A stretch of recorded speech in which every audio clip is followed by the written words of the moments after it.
எல்லாம் வல்ல இறைவனின் பெயரால் ஆரம்பிக்கின்றேன். அன்பானவர்களே, உங்கள் அனைவர் மீதும் ஏக வல்லவனின் சாந்தியும் சமாதானமும் உண்டாவதாக. இதற்கிடையில் ஒரு விடயத்தை குறிப்பிட மறந்துவிட்டேன். ஸ்ரீலங்கா முஸ்லிம் காங்கிரசின் கட்சிக்குரிய முதலாவது தேசிய மாநாடு முடிந்ததன் பின்னர் நாங்கள் கலாநிதி பதியுதீன் மஹ்மூத் அவர்களை கொழும்பிலே சந்தித்தோம். அப்போது அவர்கள் கூறிய விடயம், இனித்தான் முஸ்லிம்களின் மரியாதை போகப் போகின்றது என்று சொல்லி,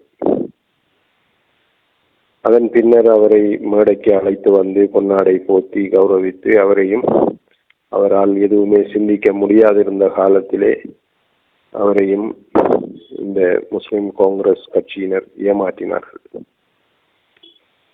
அதன் பின்பும் ஒரு சம்பவம் நடைபெற்றது. கலாநிதி பதியுதீன் மஹ்மூத் அவர்களும் ஸ்ரீமாவு பண்டார் நாயக்கா அவர்களும் காத்தாங்குடிக்கு வருகை தந்திருந்த போது, அது ஒரு தேர்தல் பிரச்சார காலம் என்று நினைக்கின்றேன். அப்போது நான் நாட்டில் இருக்கவில்லை. ஸ்ரீலங்கா முஸ்லிம் காங்கிரஸ் ஆதரவாளர்கள் இந்த ஊர் மக்கள் மீது பேரன்பு கொண்டிருந்த கலாநிதி பதியுதீன் மஹ்மூத் அவர்கள் மேடையில் இருக்கத்தக்கதாக கருப்பு கொடி காட்டி கல் வீசி பெரும் குழப்பம் விளைவித்தார்கள். இதுவும் ஹிஸ்புல்லா அவர்களின் சதி ஏற்பாடுகளில் ஒன்றுதான். தன்னுடைய காரியத்தை சாதிப்பதற்காக யார் விழுந்தாலும் பரவாயில்லை என்று நினைக்கின்ற பண்பு அங்கு வெளிப்பட்டது. தேர்தலின் பிற்பாடு அவர் நாடாளுமன்றம் சென்றார்.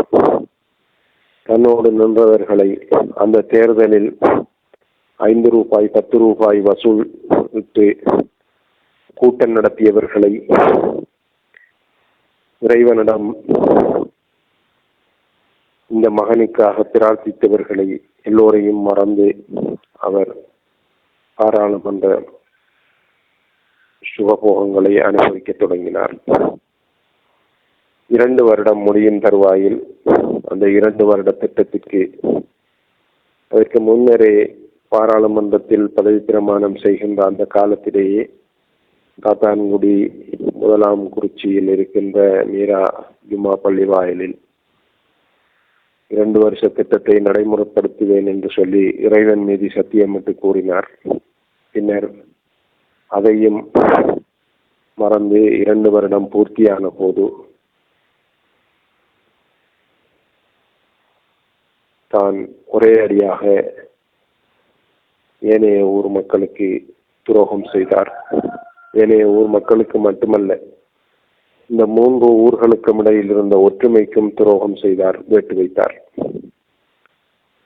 அதன் பின்னர் காத்தான்குடி மக்கள் இந்த ஊர்களிலே வியாபாரம் செய்வது கூட சிக்கலாகியது. அந்த அளவிற்கு இவருடைய நடவடிக்கைகள் காரணமாக அமைந்தன. அதன் பிற்பாடு 1994ஆம் ஆண்டு உள்ளூராட்சி தேர்தல் நடைபெறுவதற்கு ஏற்பாடாகி கொண்டிருந்த போது காத்தான்குடியிலே இருந்து ரவுஃப் மௌலவி அவர்களும் ஒரு குழுவை தேர்தலில் நிறுத்துவதற்காக தன்னுடைய ஏற்பாடுகளை செய்து கொண்டிருந்த போது, நாங்கள் காத்தான்குடி பள்ளி வாயில்கள் முஸ்லிம் நிறுவனங்கள் சம்மேளனத்துடன் இணைந்து இந்த ஊரிலே இருந்து ஒரே ஒரு குழுவாக போட்டியின்றி தெரிவாவதற்குரிய ஏற்பாடுகளை நாம் பார்க்க வேண்டும் என்ற சிந்தனைக்கு அமைய செயற்பட தொடங்கினோம். அப்துல் ரவுஃப் மௌலவி அவர்களை சந்தித்தோம். அவர்கள்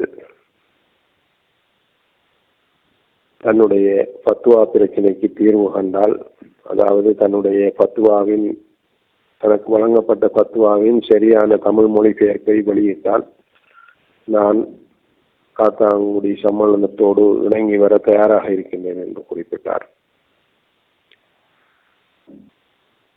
சின்னலபை அவர்களோடு பேசினோம். அவரும் சொன்னார், வேறு யாரும் இந்த ஊரிலே போட்டியிடுவதில்லை என்று சொன்னால் நானும் கொழும்பிலே கதைத்து காத்தான்குடி உள்ளூராட்சி தேர்தலிலே ஒரு போட்டி இல்லாத குழுவோடு இணைந்து செயல்படுவதற்கு தயாராக இருக்கின்றேன் என்று கூறினார். அப்போது ஏதோ ஒரு காரணத்திற்காக ஹிஸ்புல்லா அவர்கள்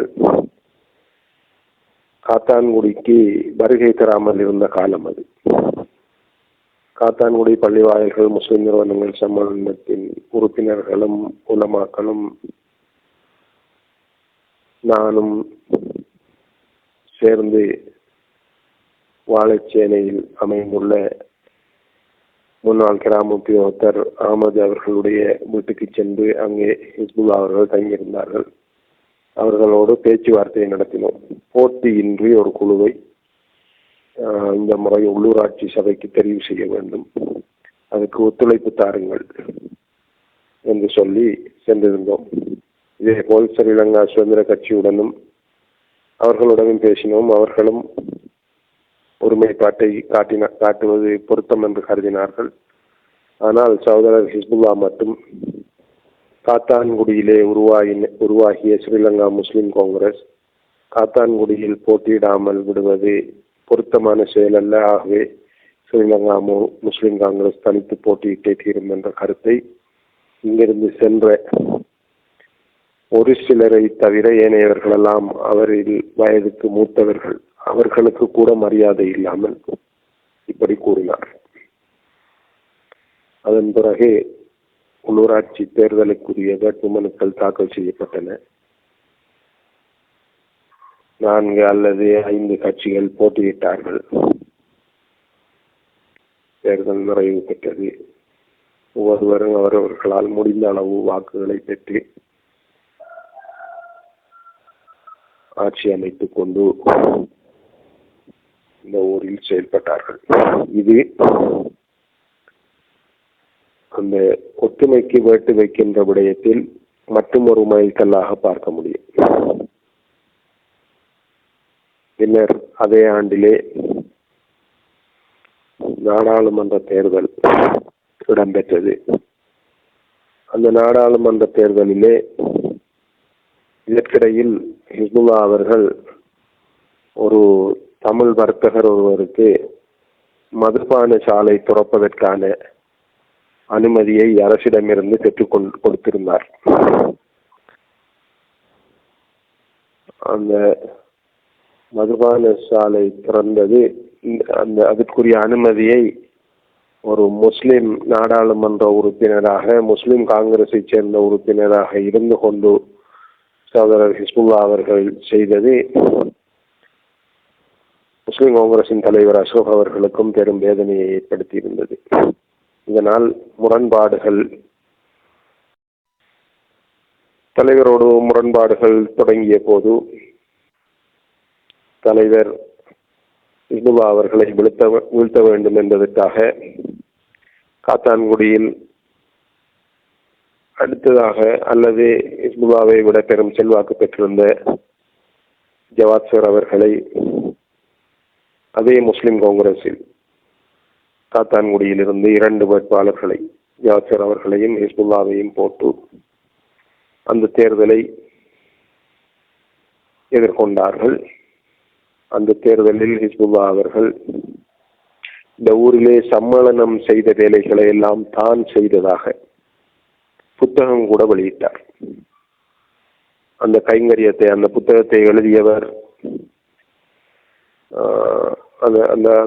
அந்த போலியான அந்த விடயங்களை தயாரித்து கொடுத்தவர் TL ஜௌஹர் கான் என்பது அப்போது தெளிவாக பேசப்பட்ட விடயம். சகோதரர் ஹிஸ்புல்லா அப்படியான புத்தகத்தை கூட வெளியிட்டு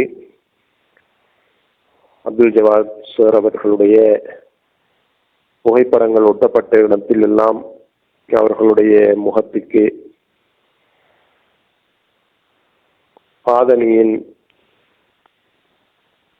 பாதணியில் ஒயில் பூசி அதனை முகத்திலே பதித்து இப்படி பெரும் அவமானங்களை எல்லாம் ஏற்படுத்தினார். சகோதரர் ஹிஸ்புல்லா அவர்கள் 6ஆம் வகுப்பு படிப்பதற்காக காத்தான்குடி மத்திய கல்லூரிக்கு செல்கின்ற போது அங்கே ஜவாத் சார் அவர்கள் அதிபராக இருந்தார்கள்.